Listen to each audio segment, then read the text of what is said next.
Associações de imprensa manifestaram preocupação com uma decisão do ministro Alexandre de Moraes de investigar um jornalista no Maranhão. O jornalista publicou informações sobre um carro que foi usado no estado pelo ministro Flávio Dino.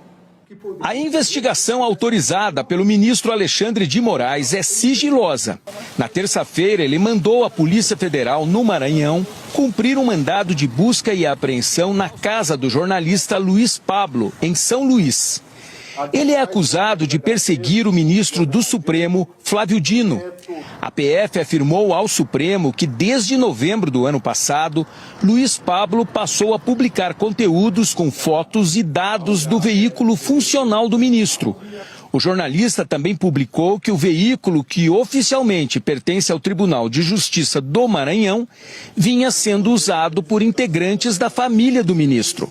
No despacho em que determinou a busca, Moraes afirmou que o autor se valeu de algum mecanismo estatal para a identificação e caracterização dos veículos, o que teria permitido exposição indevida relacionada à segurança de autoridades. Inicialmente, o caso foi sorteado para o ministro Cristiano Zanin, mas no começo deste ano foi remanejado pela presidência do STF para o ministro Alexandre de Moraes, por entendimento de que havia conexão com o inquérito das fake news, aberto há 7 anos, por iniciativa do ministro Dias Toffoli, então presidente do STF, para investigar ataques à corte e aos ministros.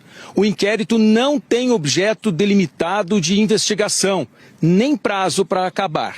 Moraes é o relator. A PF afirma que Luiz Pablo já foi alvo de investigação em 2017 por suposta prática de extorsão para não divulgar dados sobre operações policiais. Associações de imprensa manifestaram preocupação em a decisão implicar em violação do sigilo da fonte. Em nota, a Associação Brasileira de Emissoras de Rádio e Televisão, a Associação Nacional de Editores de Revistas e a Associação Nacional de Jornais consideraram preocupante a decisão do ministro Alexandre de Moraes. As associações afirmaram que a atividade jornalística, independentemente do veículo e de sua linha editorial, conta com a proteção constitucional do sigilo da fonte. Qualquer medida que eventualmente viole tal garantia deve ser entendida como um ataque ao livre exercício do jornalismo. As entidades esperam a revisão da medida, que viola o preceito constitucional do sigilo da fonte e a própria liberdade de imprensa. O presidente da ANJ, Marcelo Reck, disse que o eventual cometimento de crime por profissionais do jornalismo deve ser investigado e punido na forma da lei, observados o direito de defesa e o devido processo legal, mas sem ferir as prerrogativas da atividade jornalística que existem para proteger toda a sociedade.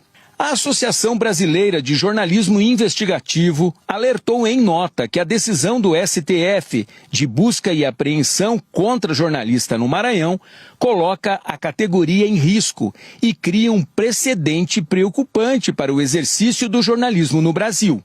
A Comissão de Defesa da Liberdade de Expressão e de Imprensa da Ordem dos Advogados do Brasil no Maranhão afirmou que, durante a diligência, foram apreendidos equipamentos utilizados no exercício da atividade jornalística, entre eles computador e aparelhos celulares, o que causa preocupação institucional. E destaca que, segundo a jurisprudência do próprio Supremo, medidas de buscas e apreensão devem ser efetivadas com cautela e nos limites estritos à investigação eventualmente em curso, bem como a necessidade de observância ao texto constitucional quanto à preservação de sigilo de fonte e de proteção ao livre exercício profissional da atividade. O jurista Gustavo Bineboim criticou o uso do inquérito das fake news e o deslocamento do julgamento para o Supremo.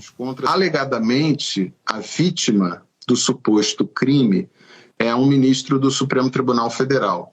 E o Supremo tem entendido que crimes praticados contra seus próprios ministros deslocam a competência para investigação, processamento e julgamento do próprio Supremo. Embora na Constituição o foro por prerrogativa de função se aplique quando as autoridades são acusadas e não vítimas do crime. Gustavo Biniboim também alertou para os riscos de violação de sigilo da fonte com o mandado de busca e apreensão na casa do blogueiro. O que é grave no caso concreto é que isso pode representar não apenas uma ameaça ao direito individual desse jornalista, mas a prerrogativa da imprensa como um todo, porque o sigilo da fonte, no fundo, é a garantia do direito de informação da própria sociedade. Então, quando um Supremo Tribunal Federal se arvora a condição de excepcionar o sigilo da fonte, ele não coloca em risco apenas um direito de um jornalista. Ele comete uma violação contra toda a imprensa brasileira. O sigilo da fonte jornalística, ele não existe para acobertar nenhum tipo de crime ou ilícito. Se houve a prática de algum crime, ainda que o seu autor seja o jornalista, ele terá que responder por esse crime. A produção de uma prova, no entanto, violando o sigilo da fonte jornalística, é que viola frontalmente a Constituição da República e todos os tratados internacionais de que o Brasil é signatário sob proteção de direitos humanos. O jornalista Luiz Pablo Conceição Almeida afirmou que ainda aguarda acesso integral aos autos para compreender plenamente os fundamentos da decisão. O gabinete de Flávio Dino informou que a segurança institucional dele foi alertada no ano passado de procedimento de monitoramento ilegal dos deslocamentos do ministro em São Luís, que houve publicação de placas de veículos utilizados por Flávio Dino, quantidade de nomes de agentes de segurança, além de outros detalhes. Segundo o gabinete, esse material foi enviado à Polícia Federal e à Procuradoria-Geral da República, seguindo-se a instauração do procedimento investigativo cabível e que, portanto, a questão em investigação deriva da necessidade de apurar os citados monitoramentos ilegais dos procedimentos de segurança do ministro. Ainda segundo o gabinete de Flávio Dino, o assunto não tem correlação com crimes contra a honra ou liberdade de expressão ou inquérito das fake news.